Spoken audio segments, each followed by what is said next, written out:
What's up, everybody? Welcome back to Clark Sparks Welding.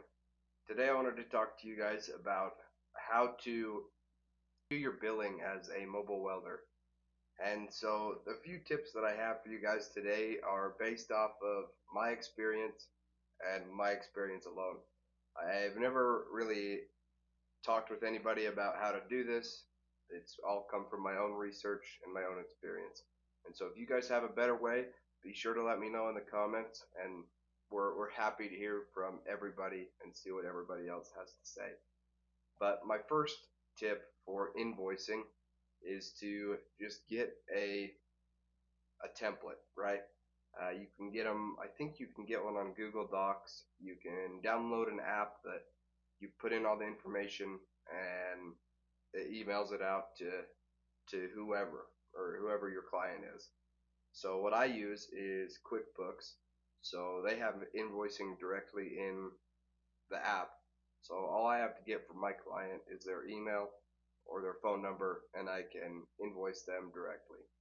And they do take out a small fee, so that's kind of annoying, but you can always include that you can always make that a factor into your hourly rate or into your estimate. So that's kind of my first tip, is get a platform to operate off of, get a template going with your logo on it, your name, whatever, and that way it just appears more professional and it's more organized that way, and you can keep copies of them with whatever way you do it. If you go with QuickBooks, it'll be in there for the calendar year, and you can turn it into your accountant, things like that. Or you can keep the physical copies of them in a filing cabinet. Like I said, I prefer the QuickBooks way.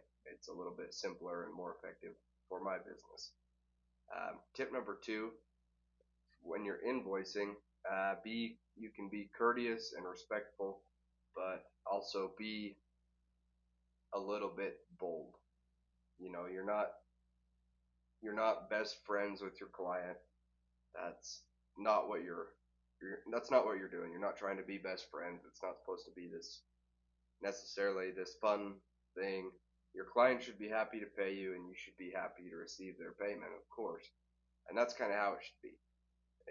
You did good work, and so they're super happy to pay you for it, and you're super happy to receive it because you just did a whole bunch of work. And yeah, it should just be a super simple process to take care of this.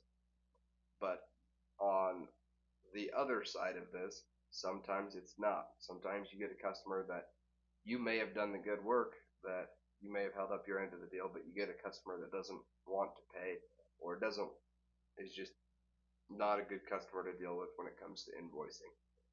And so what you might do in that situation is come up with a plan before you get a customer like that to get your money, right? If you're doing a project under $5,000, I've seen it's kind of almost not worth it to go after that. But if you're really feeling ambitious and you want to pursue that customer, what you can do is come up with a policy, and after so many late days, usually an invoice lasts for anywhere from 30 to 60 days. And so after that 30 days is up, you might say you have 10 days where X amount of interest is tacked on to your bill if it goes unpaid. I've never had to deal with this personally, luckily for me. I'm sure it's coming, but as of right now, I have not had to deal with this, but this is kind of my policy. After 10 or so days of it being late, interest gets stacked on every late day, and then at the end of 10 days, if they still have not paid, I send them to a collections agency or put a lien on whatever. So luckily, I really haven't even done very much research into doing that because I haven't had to, and I hope I never do. But that's my policy in case something like that happens.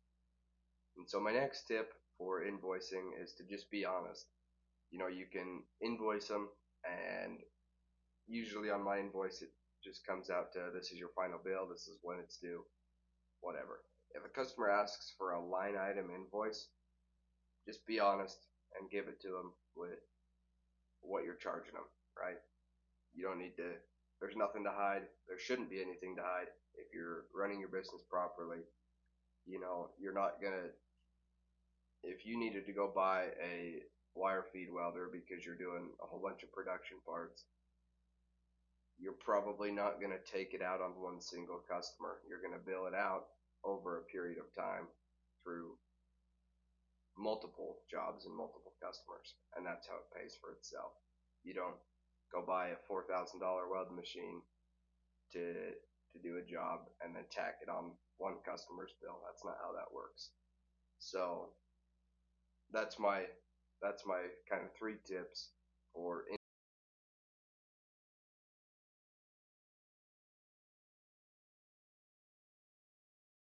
number 2 is be bold and courteous, and then have a plan in place for when a customer does not respect you. And then number 3 is to just simply be honest in what you're doing. And those are my 3 tips. If you guys have any more to add to this list, go ahead and drop them in the comments below, so that way we can learn from your guys' experience. Thanks for watching, and we'll see you next time.